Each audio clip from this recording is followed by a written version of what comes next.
stupid of us, really. I mean, we were living the show, weren't we? Because we were all in our 20s, all living together or in very close proximity to each other, going out in St Kilda and surprised that we were being, people were idiots. Hi, and welcome to this very special season of McLaren Versus, celebrating 25 years of the iconic series The Secret Life of Us, a show that is somewhat close to my own heart. Now, over the next few episodes, we're going to be talking to some of the cast and the creators of the show to give you that access all areas chat you have come to expect. So sit back as we take you on a ride through the noughties and one of Australia's most loved TV series from the inside out. This is McLaren Versus The Secret Life of Us. 25 years ago, a little show set in St Kilda changed Australian television forever. The Secret Life of Us wasn't just a drama, it was a mirror. It showed us friendship and love and heartbreak and the beautiful chaos of being in your 20s. Well, today I am catching up with two people who helped make that experience absolutely amazing. Sibylla Budd and Damian de Montemas. Welcome to McLaren Versus. Hello. Hey, Benny. Thanks for having us. Hello. Good to see you, mate. Let's just remind everybody, you played Gabrielle or Gabi and Jason on the show. You lived upstairs from the other two apartments, which was Claudia, Deb and Sam in one, me, Joel and Abby in the other, next door. And then you guys in theory were upstairs. I think not that we ever had a staircase. Yeah, no, You were so up there. I have no idea. How does it feel sitting here talking about this show 25 years on? Wow, it's so lovely to see you guys. You still feel like family to me, which is lovely. I think that, goes to how special it was to actually film as well. It remained one of the most special shows I've ever done. I don't know if you guys feel the same. But. Yeah, I just it was such a cool thing to be a part of. When I think about it, I just think it was really I took it for granted in a way. I think being on such a wonderful show because it was unique and it was we were so lucky to be a part of it as the core cast from the very beginning. It was unreal and lifelong friendships formed on that show and it wasn't like turning up to work. Yeah. It was just such a joy. I think you're right, Damian, like that concept of taking it for granted. I'm the same. I don't think we realised just how special it was, how unique it was to, work 3 days a week, get paid well. It was great. And like, as you say, just an awesome bunch of people who, we actually, the three of us have certainly stayed in close contact across the years, which is really lovely, as well as some of the others. But I feel like I've seen you guys more than I have necessarily some of the other folks as well. So it's been lovely to catch up with them. I'm speaking to them sort of separately as well, which is kind of cool and fun. What's the first memory you have that flashes back when you think of the show? I remember turning up on the first day for the first reading at the studios and not knowing. I knew Claudia was in the show, and I really didn't know who anyone else was, I think, and I was a bit late, which was not great. Everyone just turned around and like, oh, you're in it. That's probably one of my earliest memories. And we all sort of had pretty cool cars at that time, Spender, didn't we? I was driving my old EJ, and you had, I don't know if you still had it. You had the old Ford. I had the 64 Ford, and you had that's right. God. And the only other person I did know about was Sid, because my agent had told me how unforgettable her performance was for her final days at VCA. And how brilliant that was, and how that impressed everyone so much. And here she was, straight into a show, the likes of Claudia Carter. Star of the Victorian College of the Arts, Sibylla Budd. Yeah. Sibylla, what's your first kind of memory? Oh, first memory. Yeah, I remember the first, turning up to shoot the pilot. I think it was the first read-through we did. I still remember it, going out to the old Crawford studios and... Yeah, I didn't know any. I knew Claudia Carvin. I knew Deb Mailman. I'd seen them in things, and I had seen Deb Mailman in Radiance, and just couldn't believe she was in it. I just thought she was amazing. But I loved Spenny. I think you and I bonded over being pretty much straight out of drama school, weren't we? We were. Yeah. Yeah, but same as you guys, I just took it for granted. It was just the most incredible script, you know, to read and to test for and to get straight out of drama school. Just Yeah. felt kind of magical from the beginning. Yeah. And lots of laughter, just laughed. Damian and I just laughed. Just You two were the naughty two. You were naughty, you two. You were always naughty. I do remember that. You're always giggling in a corner and something going on. It's like, what is happening? Like, Well, it's probably too early to talk about this, but I went back to, I said to mention to the producers what I thought would be a great idea for our characters after everything that happened, but they obviously didn't think it was a great idea. I thought Gabrielle and Jason should have become friends again and tried to set each other up on dates, and there could have been a lot of funny stuff that ensued from that. But you were just trying to get in on season 3, weren't you? I just wanted That's to do really more what was scenes. happening. There's always a lot of fun. Okay, well, before we get to where the characters could have or might be today, let me ask you about your auditions. Sib, I'll start with you. Do you remember your actual audition for this show? Yeah, I do. Yeah, I remember. I was living in a share house on Cardigan Street in Carlton, and I remember living with my boyfriend at the time, who was also a VCA grad, and just really just couldn't believe this script and really wanted it. And I remember just working on that audition, but not really thinking there was any chance of getting it, but really just working on it. Like, I don't think I work on screen tests like I did that one. There was something about it that I just loved and connected to and wanted to do. So I remember that, and I remember going in for the screen test and it feeling good, and meeting the producer, Amanda Higg, and meeting Judy, the writer. Yeah, and then getting a callback. I remember getting a callback for it, and I couldn't believe I had a callback. Did they put you opposite other actors at that point, or was it still just with a reader? Do you remember? Just reader, I think. Yeah, I only ever did it with a reader from memory. Yeah. Damian, what about you? Yeah, no, I remember it. It was at Montemas in Sydney. Emma Jackson was reading opposite me, actually. She's playing Okay. Now a director. Yeah, very, very good director.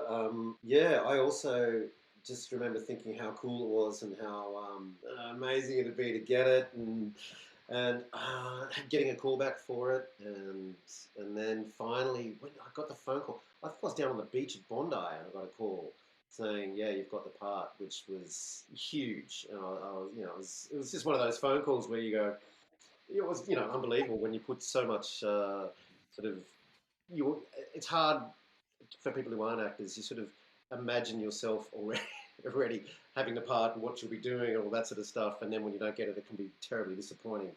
So it was great to get a good call with good news. To have a win. Yeah, Yeah. Absolutely. Yeah, it's always a bit of a lottery, so you never know. But yeah, no, it was unreal. I do remember that phone call as well. Yeah. I was driving on the freeway and my phone rang, and of course back then it wasn't like Bluetoothing to your car or anything. It was you're lucky to have a mobile that kind of size of a brick, and it rang, and I kind of went. I saw the number and I went, "Oh my god, I got to pull over!" So I pulled over into like emergency lane. I was like, "Yes," and she's like, "You got the part." And I was like, "Oh my god!" I had to like wait for 5 minutes so I could get back on the freeway because I thought I might just be driving at 150 down the freeway. Yeah, So I didn't want to do that. But it was just crazy. It was crazy. Okay, so let's talk a little bit about character, a little bit of important context here. So, Sib, you played Gab as we talked about. How would you describe her? Maybe she was a straighter one. Do you think she was quite straight, a lawyer? I forgot she was a lawyer. Yes, lawyer. Yeah, and well, because the pilot started and her best friend cheats on her with her husband, so it was kind of straight in for Gab. Yeah. Right?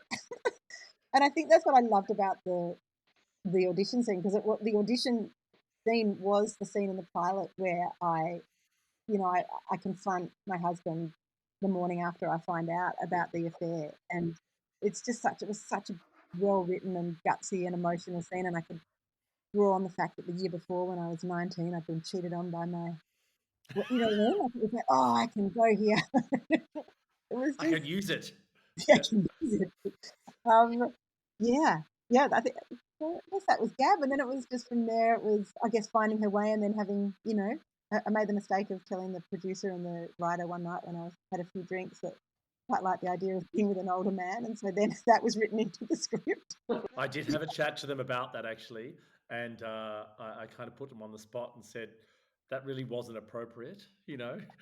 And they would say, well, we're all kind of living it together. And so we kind of farm everybody. And I think it was Amanda who said, please don't tell me anything you don't want to see on television because I just can't siphon and separate. Wow. And I was like, oh, funny. So I was like, all her friends are like, oh, Yeah. Damian, let's talk about the villainous Jason, if we can. Yeah. Tell us a little about Jason, the whipping boy. Well, I mean, God, what sort of a guy was he? He was a lawyer as well. Did we go through law school together, Sid? Did Jason and Gabrielle do that? I can't remember. Yeah, yeah. Just what a guy, cheating on his Beyonce's best friend at the party to celebrate their engagement. That's what it was, I think, wasn't it, Sid? Yeah. So a man with dubious moral fibre and, kind of the bad boy, I guess. Did you feel typecast? Don't know what you're inferring there. No, but yeah, not great. Especially Sid. Did you? She said she was so heartbroken in those scenes. I genuinely felt horrible. I really, seeing her apart the curtain and she sees me with Claudia's character and Alex, and I was remember going, "Oh God, this is horrible." But yeah, it was good. It's good. Those withering looks from that fresh VCA graduate ripping you down. Did you get a sense early on of how special this show was, either of you? I think when it started to get the reaction that it did early on in the first season, it did feel. But then again, I still took it for granted in this weird way. I just thought, oh, this is what it is to be a working actor in Australia. People just like your show, and Yeah. I remember, was it Rick Meyer, the guy from Channel 10? Yeah. Rick Meyer, yeah. I remember him saying to us all that it's gonna get weird for you guys. It's sort of gonna change. Like you're not gonna be sort of completely, without sounding like a dick, like anonymous. Well, at least while this show's on air, and I'd never. I mean, you still don't really know what that's like, but pretty soon, especially we were all living in St Kilda. I mean, that was the stupid. I mean, we were actually. I was sharing a house with Abby Tucker, and it was ridiculous. So when we hung out, we all hung out in St Kilda and did the things that our characters were doing in the show in real life.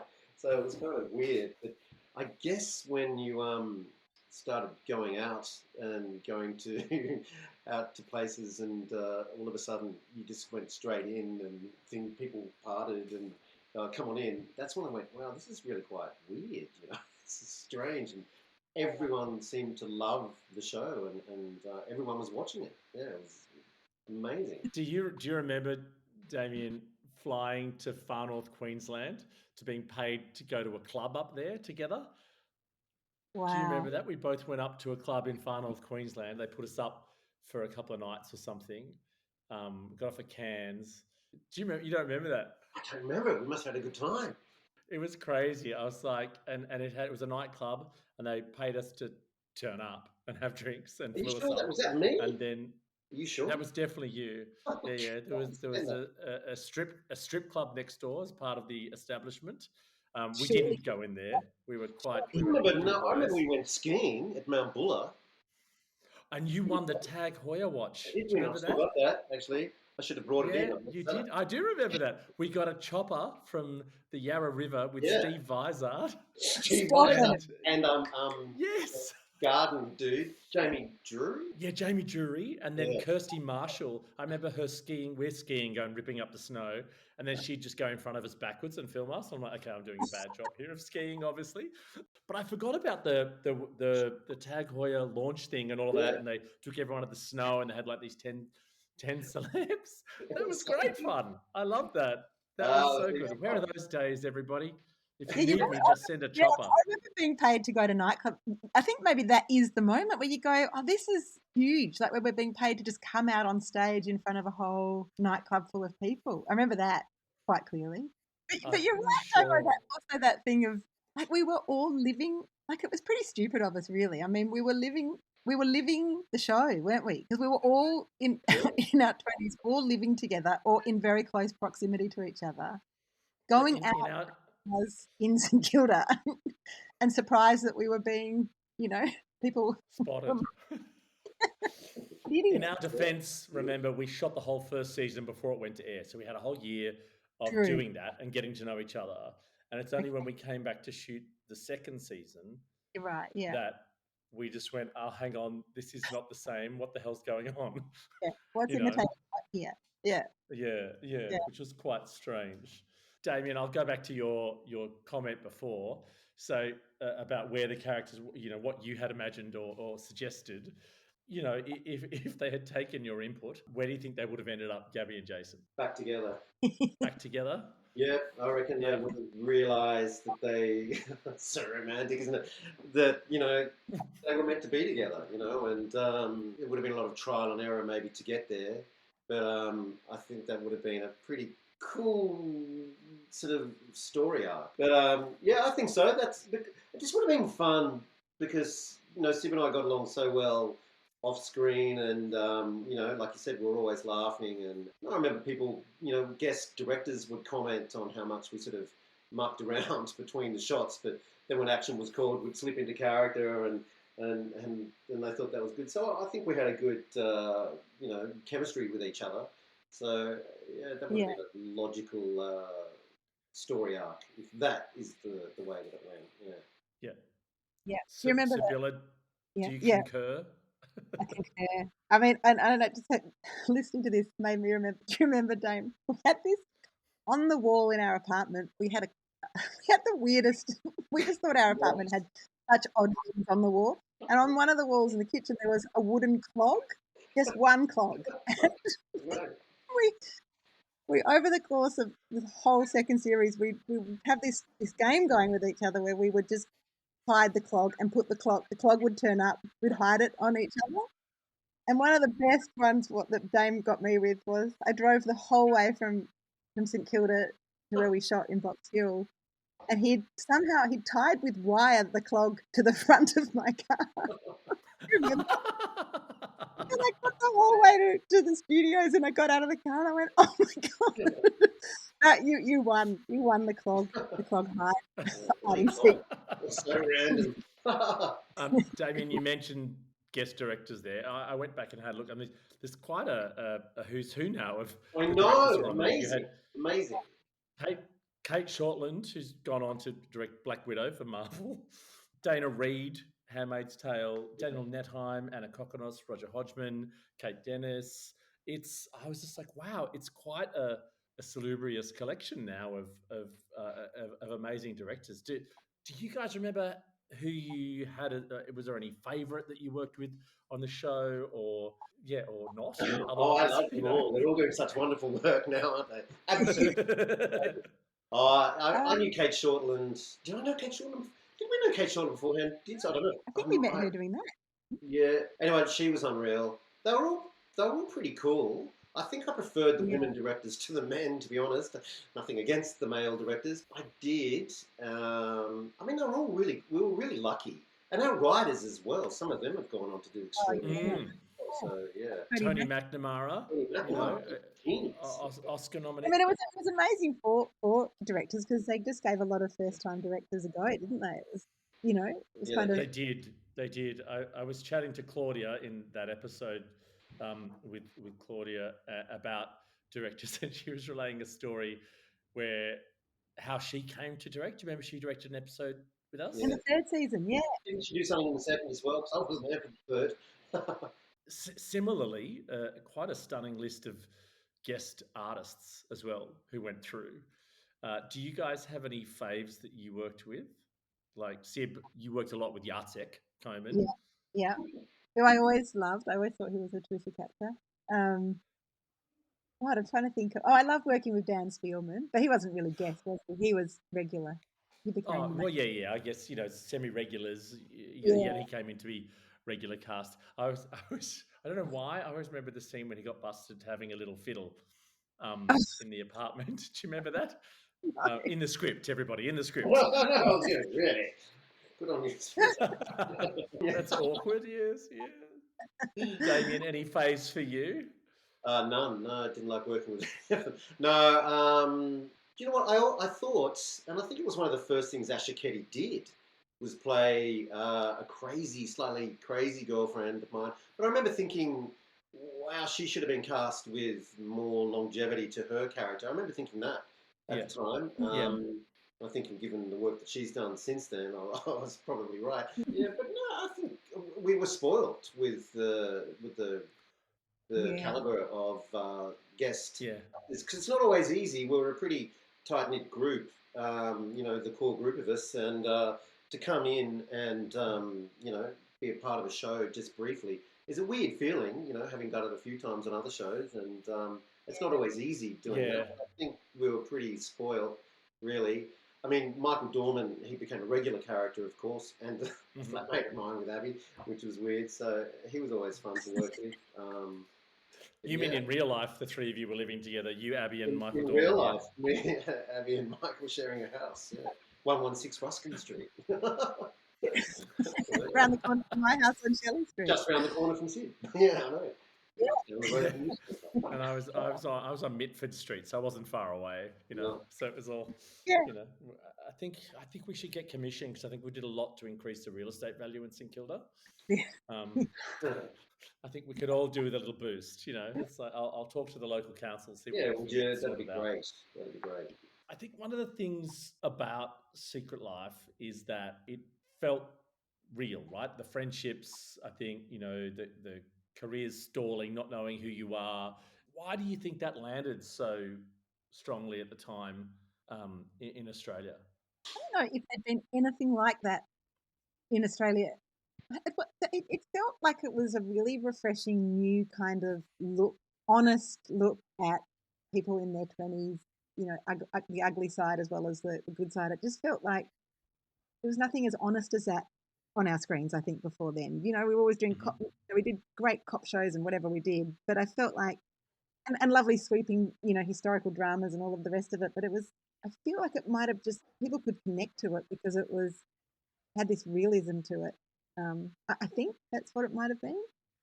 I think you're right. Do you think there's been nothing like it on TV before, and there's been shows like it since, but nothing really at the time. And I mean, the writing was pretty fantastic, especially the first 2 or 3 series. It was really, really good. So that helped.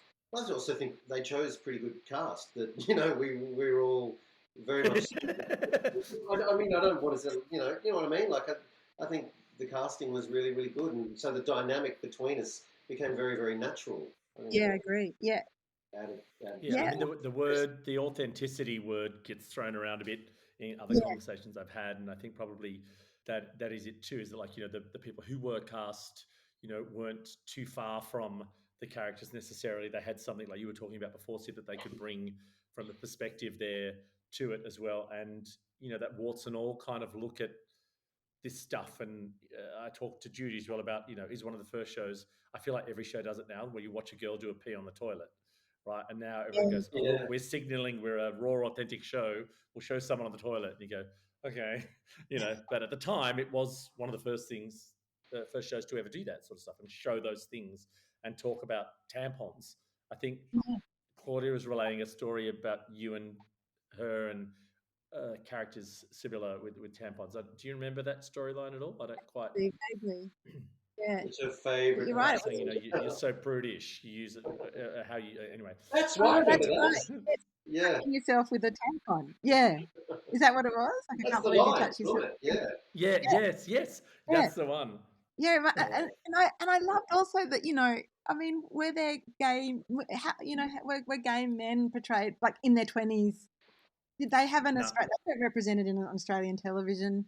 But I love that it was part of the fabric. It wasn't this big, and Deb, this beautiful Indigenous actress, but we didn't even, you didn't need to even talk about the fact that she was Indigenous. She was just another character on the show, and that's what I loved about it. It was about the individual characters, not their sexuality or their ethnicity. Do you know what I mean? It was just dudes our age. It's really ahead of its time, if you think about it. Yeah, I did chat with Wizzy Ringer, or now Wizzy Evans, who did the casting on the show. So I'm talking to her about, from her perspective, what was it like and how difficult was it to cast? And she said basically it wasn't hard because people would walk in and you would just go, it's them. it was that with every single character, they kind of went, it's them. It's a no-brainer. It's them. It was Yeah. very obvious to them for each of us when they walked in. They just went, she's Gabi. He's definitely Jason. She's, all that. And with Deb as well, they went, absolutely, she's Kelly. Just that energy and that, the beautiful naivety that she kind of brought to that role. Yeah, was just lovely. And I think, like you say, it translates into real characters, real people. And I guess it gave that real response from audiences. And, talking about, you just texted me the other day, Damian, saying your real estate agent said, oh, look, it's on iView. And we're like, what? So it's just launched on ABC now, but it's been on, obviously, 10. And I don't know if you recall, but I do Channel 10 ran it twice back to back. They did a free-to-air immediate repeat, which was really rare. And then they ran it a third time just after. So 10 ran it 3 times very quickly. Then since then, we had no catch-up back then. It was always appointment viewing, if you remember. If you missed it on Monday 8:30, then you missed it, But since then, Netflix have had the whole series. 7 Plus still have it right now. ABC iView have it. 9 now ran it at one point, on 9. Samsung TV have it. That's like 7 platforms in Australia, let alone talking about all the ones overseas that have played it since then. And I think that feels really unusual to me that it's still there. And I guess that is a testament to the authenticity of it and the fact it resonated and the people who did watch it. Have you watched it recently? I've watched a lot of it in prep for this. Not a lot, but I watched chunks of it. What do you think? Is it dated? Does it hold up to now? I think it holds up really well. Obviously, it would be hard to just rerun it now because there's so much has changed, right? Like social media and technology have changed a lot. So a lot of things, I don't know if you remember in the pilot, Claudia had those dates, one-on-one in restaurants, that kind of stuff, trying to meet people, trying to go out all the time. All of that dynamic is very different and how we communicate is different. Doesn't mean you couldn't reflect 20-somethings in a show. Certainly you could, but that is a bit different. I think all the things we discuss on there absolutely still feel really relevant.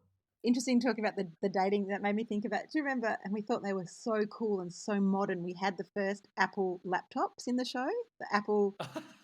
the coloured ones? Yeah, the coloured ones, and we just thought they were the most amazing laptops. And I remember I bought one, and it was, the fluoro green Apple laptop. It's so funny. So they'd all be in the show, wouldn't they, looking very... Yeah, you go back and see those. I remember getting the shower curtain from the shower on set because I went, oh, that's a very cool shower curtain. And next thing you go, oh, they'd love to give you one. I was like, oh, thank you. It's like, sure. You got a bloody car. You drove around in an MG. Yeah. I did get a little sponsorship deal with my good friends at MG. Still available to refresh that if they'd like. It was interesting at the time. Do you remember Sex and the City ran? Is this right? I think it was Secret Life was on, and then straight after it was Sex and the City. Yeah. Other way round. Oh, was it? Sex and the City was Monday at 8:30. And then we were launched at Monday at 9:30 straight after them. And then later on, they put us against Sex and the City, which we all went, don't do that. People used to stop me in the street and just say, it's my favourite night of the week. It's Sex and the City and Secret Life of Us. And it was like, both of them really unique, kind of similar in a way, like a group of characters in a city, and both of them had that sort of that character thought process, Like and Kelly. the voiceover and the writer, so they did actually have a lot of that in common. In many ways, yeah. Do you still get stopped in the street at all? Do you still get any feedback from people on that, or is there other things you've since done eclipsed your recognizability, if that's a word? It's still the one I get recognized for the most. Yeah. And in fact, when people go, oh, we loved your work on, I always expect them to say Secret Life, and so when they don't, and they say one of the other shows I've done, or a theatre show, it's quite surprising and quite nice. Like, oh, good. You've seen other things. Something more recent. Excellent. I think was recognised for that bloody Toyota ad I did. And I shouldn't say bloody Toyota ad because it's not fun. But so that's impressive, isn't it? Isn't that great? Yeah. Every now and then, Secret Life does. Depends on my haircut, what I get recognised for. It's weird, yeah. And you've also, correct me if I'm wrong, Damian, looking at you, you've become quite the silver fox these days. Well, Slightly yeah, different. time marches on, doesn't it? Jesus Christ! I thought It does with all of us, I know, right? I thought about dying at like well, everyone else in Hollywood my age does, but no, it's. My mum said, "Oh, you used to have blonde hair, and now you've got it again." So it's pretty bloody silvery white, though, isn't it? I'll be like, I just saw recent photos of Sean Penn. His hair's white, and I think that'll be me in a few years. Yeah. I don't know if it's a good thing or a bad thing. It's all right. It suits you, so you wear it well. All right. Well, let me. I mean, we kind of touched on this a little bit. Gabi, 2025, kids, yes, no, career doing the same thing. Obviously, back together with Jason. Do we think they? Am I back with him, or did I stay with Tidy? No. That's only if we went down that route. No, I don't. Yeah, I don't think. Right. And we didn't go down that route in the show. So where do you think? Stick to that. Where are they now? No, maybe she had kids with Tidy and then, like everyone, separated. I don't know. Maybe she's coming out of that and she's rekindling and going back to Jason, maybe. I'm just going back to Jason. There's an accidental bum dial and and off we go. You got the same number. I have the same number. So from that. Well, I do too. I've got the same bloody email as well, which is ridiculous. I know, right? Never changes. Damian, you've got. I still know your number off by heart, Dave. So you've still got the same. Well, that's why it's such a cool number. I was like, yeah, I'm not going to lose that one. Where's James? I see. Well, you told me you're going to ask this. I reckon not happy with the situation. I don't know. I reckon he might have removed himself either entirely from Australia or entirely from the world. I'm not sure. Oh no! Let's not do that. I mean, I still think he would have. I think he would have still been carrying a flame. Always regretted what happened between him and Gab. I don't know. Just biding his time, becoming a jaded, bitter lawyer, and just always wishing that he, didn't do what he did, and his life didn't end up. I think it's funny. You talked about before that scene. You talked about that scene and how you felt so bad because of what, how Sib played those scenes. You're so devastated by it that it stayed with you. So I think that's hysterical that you remember that so vividly, and so you go, he'd be carrying that with him because he just never got over that feeling of being the arse. Like. Yeah, well, I think we would have matured a bit, and then hopefully, I don't think I know he left for Sydney. I don't think he would have stayed in that relationship at all. I just think that was he would have got to Sydney and gone, "This is fucked. I'm not doing this." And I don't know if he would have gone back to Melbourne, so it would have been weird for him to move back there as well. Yeah. Okay. Watch this space. I am pitching a special 25-year later episode. So. We'll see how we go. Benny, where's Richie? Where does Richie end up? Richie, I mentioned this in another one as well. Richie, if you recall, I'm surely you do, he went to Nepal to chase Murray Bartlett. He's gone to, we kind of did a crossover with White Lotus in the future. Yeah, so he's basically Armand's partner from White Lotus. Brilliant. That's how I've kind of put that together. I went, that's definitely it. I found him, and then, that's what happened. So obviously he's grieving the loss of Armand, recent loss. But that's okay. We'll see where he is.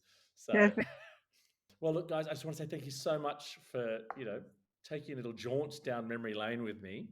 I look forward, to having a little beverage soon with the two of you.